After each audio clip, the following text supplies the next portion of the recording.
Eivor, the wind favors us. We should set sail without delay. You made quick work of packing. Well done. The dream of new lands is a powerful lure. As is the promise of glory. But the act of leaving so beloved a home, there's a sadness to it. Having doubts? No, not at all. The die is cast. Then let fate guide our journey. Are you ready? I'm ready. Let us take to the water and leave unbothered while we have the chance. That chance is past. Look! Fate flies on swifter wings than we. King Harald's banner.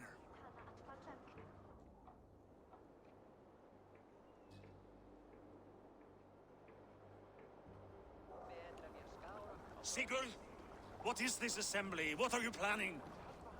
An exit, father. As graceful as I can. For if I cannot be king in the land of my birth, I will start a new saga. In England. Nonsense. Your place is here, son, at my side. There will be other victories soon. Other glories. My choice is made, father. Do not hope otherwise. It is easy to lose one's way on the road to glory. Do not let false victories blind you to what is true. You talk of false victories to me, old man?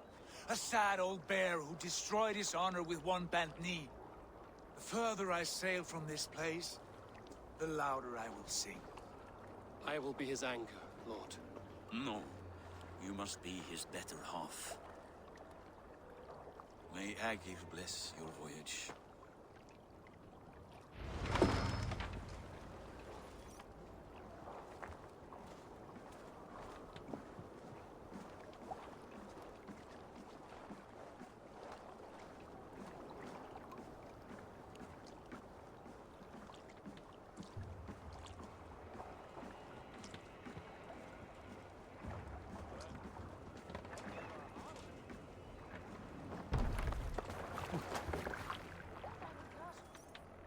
The time for tears is over, you weeping sacks of wool! Put some muscle into those pulls! Ration your strength, dog. We have an ocean to cross. All right, you lazy backrout. Sigurd, what's our course? The sons of Ragnar established a settlement near the coast. We set sail for them. Ragi, sing a song to lift our hood. To rouse the gods! Inspire a mighty fart from Thor to speed us on our way! An ocean lies before us, Eivor, and on its far side, a new kingdom awaits. You know England well from your travels. I spent a season in their kingdom of Mercia, a temperate land, lush and wild. By now, the sons of Ragnar will have claimed its heart.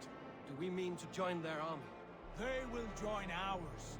In time, all of England will know of Raven Clan and the glory we brought to that fractured land. So to England!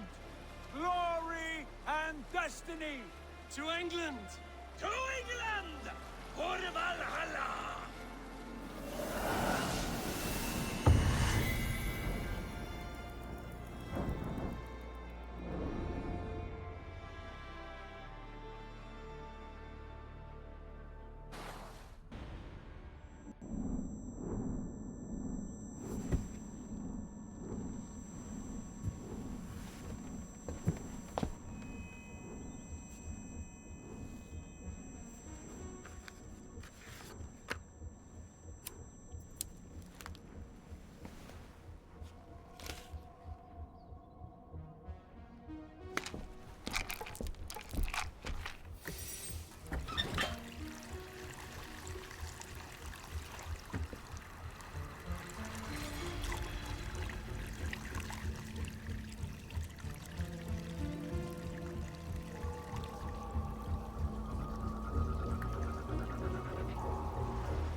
In a lecture at the University of Cambridge, Dr. Sirka told a worried audience that scientists have few answers for them. Since Since the mass coronal ejection of 2012, the strength of the Earth's magnetic field has increased by a factor of 50,000. This has resulted in huge disturbances in radio and satellite communications, dangerous bands of radiation around the poles, and as we can all see from our window, an aurora borealis that never burns away. Unfortunately, we are stumped as to why this is happening, and if we cannot find an answer soon, it may change the way we live, the way we communicate, even the way we evolve, forever. Dr. Circa went on to say, Bought you more electrolytes? Oh, new and improved citrus flavor. Thanks, Shaun.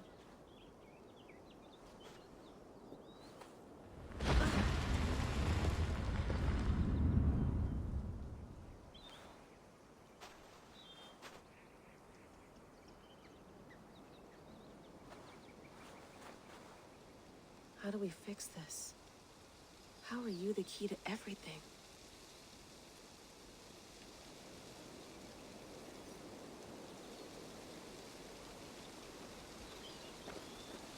You're a long way from home, Eivor.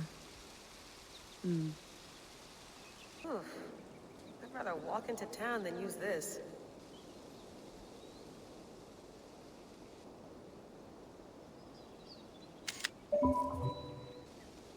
I should do this more often. Relaxing.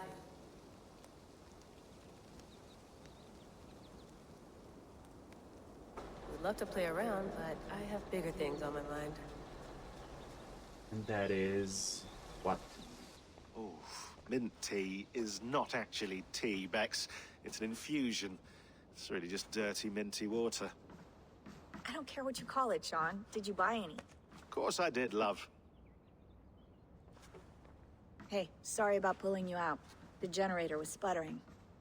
That's fine. I needed air. How is the Animus data stream? Comfortable? Felt pretty stable after a while. Good. Just give me a sec and you can jump back in.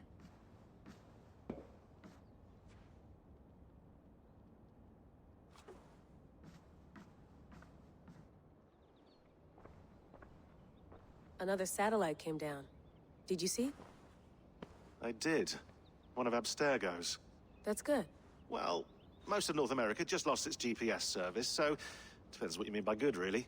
Right. Even when we win, we lose. Okay, we're all set. Whenever you're ready, you can jump back in. Shaun has been busy.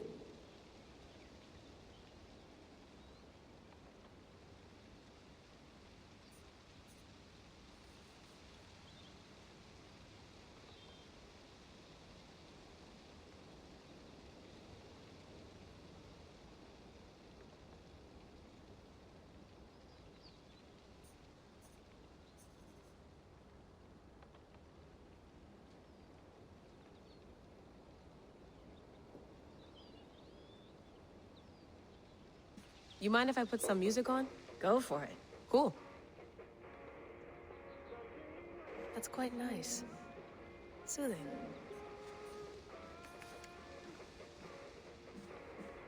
I went through hell to bring you here. It had better be worth it. Let's have a look.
might be interested in this. Conversations that Bex and I had with Desmond back in 2012. December, I think. Okay, Just Shaun. candid talks, that's all. We didn't square any circles or write any beat poetry. But he did have some interesting insights into his time in the Animus and what it means to be an assassin. Anyway, have a listen. You might find you and he had similar experiences, so, well, let me know what you think. Unless it's to tell me I sound like a total brat in these recordings. If that's the case, just say nothing. I mean, I did have a slight cold at the time I recorded these. That's probably why I sound odd. Anyway, okay, I'm done anyway, so turn off. Turn off. Oh, it's actually just a button. Sorry, here we go. No, come on, Shaun. Turn that thing off. Oh, hold on. I like what you said there. I want to get this for posterity. Say it again, nice and loud. Seriously? Sure, come on. If nothing else, it'll give me leverage with your old man. Ah, that's your angle. Nice. What I said was, I wish I hadn't been born into the Assassins. I wish I had chosen this life. Is that good enough? Sure, but why is that? Because choice is the central idea of our creed. It underpins everything, right? It's about free will. It's about seeing the evidence before you and saying, yes, this is what I want. Or, no, this isn't for me. But when you're born into a group like this, or any other, like I was, you get mixed signals. You get told over and over again, this is what we believe. These are the rules. This is reality. No deviation. And if you question it, oh, they look at you like you killed a puppy. That's hardly free will. It's a weird irony when free will is your central belief, but nobody wants you to believe otherwise. I don't know how to say it exactly, but I always thought there was something self-destructive about our creed.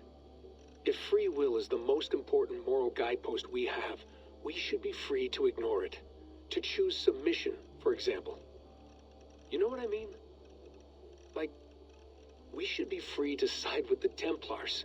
If it's really my choice, I could do that. Right. It's almost self-refuting. A democracy could democratically elect a dictator or choose to get rid of democracy altogether.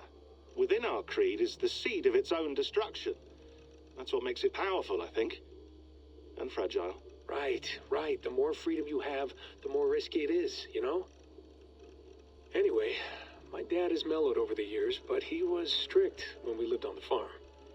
He ran a tight ship. I never got the impression that I was free to choose my path forward. Our creed, our tenets, they were drilled into my head. By the time I was a teenager, I was following these rules out of a sense of duty. This was just what we did. That happens to a lot of organizations over time. A stagnation sets in, you know? A fundamentalism. Yeah. Following the rules becomes more important than achieving whatever goal you set out for yourself. And people start to lose sight of the reason the rules exist. That's called deontology, or a form of it. Following a rule for its own sake and not for the consequences it has. Yeah, but that feels backwards, doesn't it? Well, I think so. Following a rule is the easy part. Praying, taking a sip of wine, munching on a wafer. Rituals that give comfort. But that's just going through the motions. It makes people feel like they're doing something.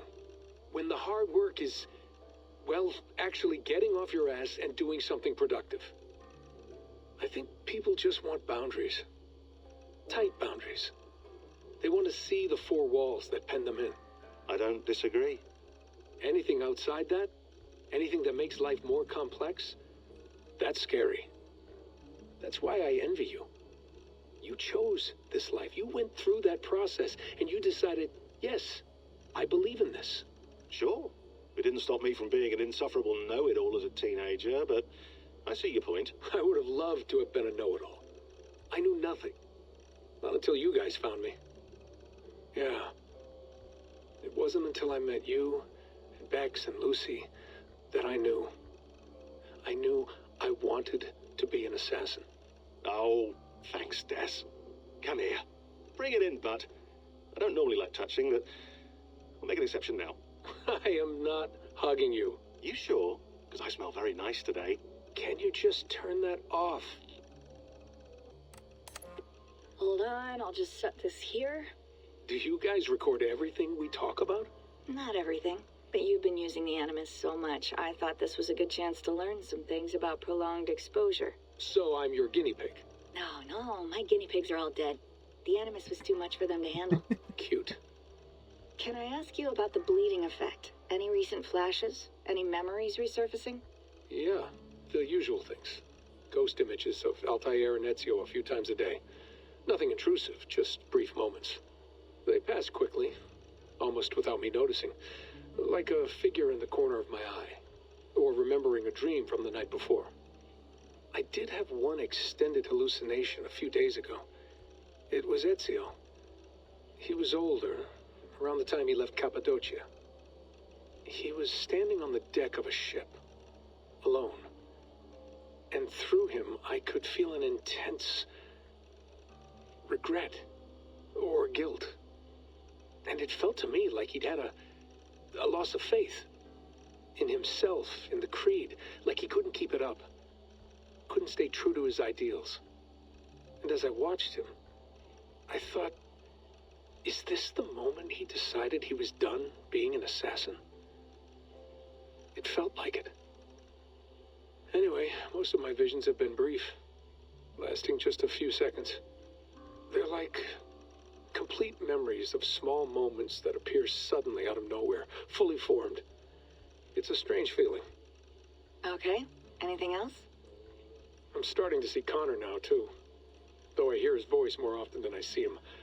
I'm sure that will change.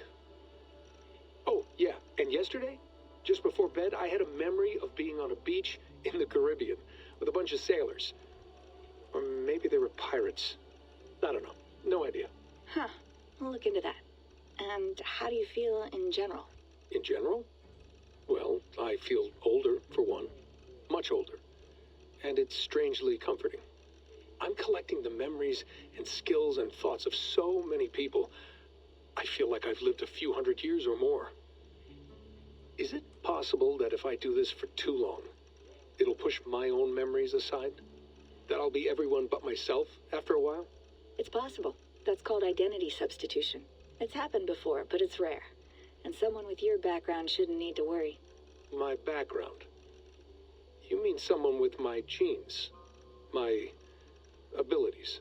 You have Isu DNA, and that lets you see things and do things and withstand traumas that other people can't. And I can suffer in ways that others can't. That's not something to be proud of. You mean the apple? Yeah. It has a pull, Bex. It tugs at my brain. It talks to me. Teases me. Drives me mad. And what I did to Lucy. God damn it.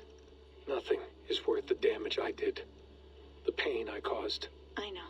But you're special. That's the point. I'm not special, Bex. I'm lucky. That's all. I understand. We're assassins. It's our creed that makes us different, not our genes, not our blood. Anyone can join us. That's true. But let's leave that aside for a second. What I want to know is, have you ever had any Isu memories resurface? Isu memories? I don't think so. I can't even begin to imagine what that would feel like. I think you'd know if you did. Maybe one day. We might be able to induce something. Jesus, let's fix the world first, okay? Before we start digging up my ancient ancestors. Deal.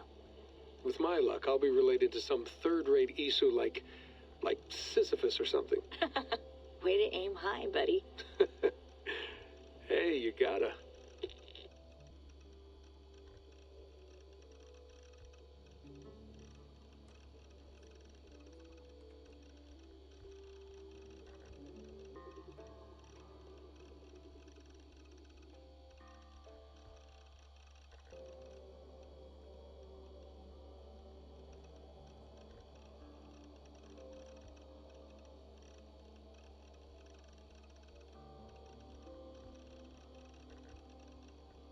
Feeling okay?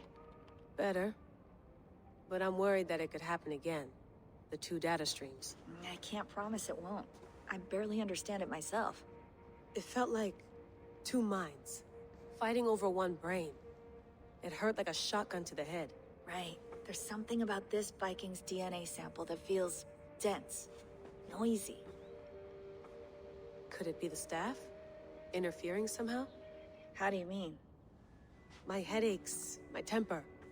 They started the day I got that thing. I hope you're not making excuses for, you know, your friend.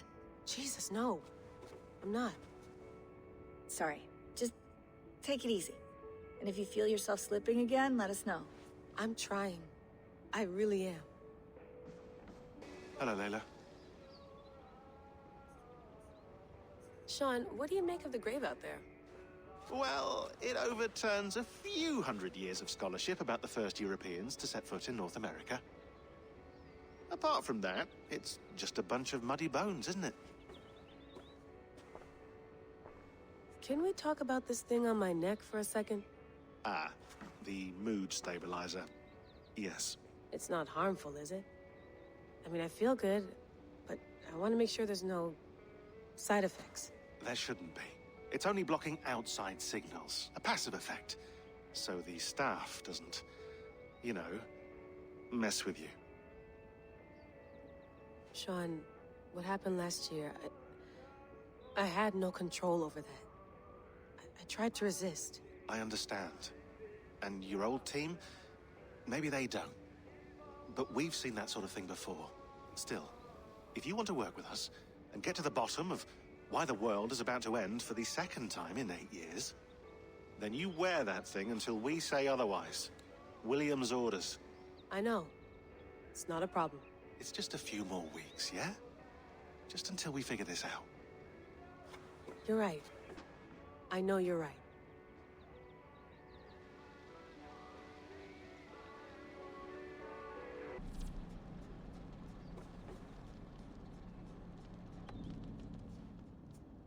All right, time to go. Norway to England takes about a week by long ship, so I'll scrub ahead.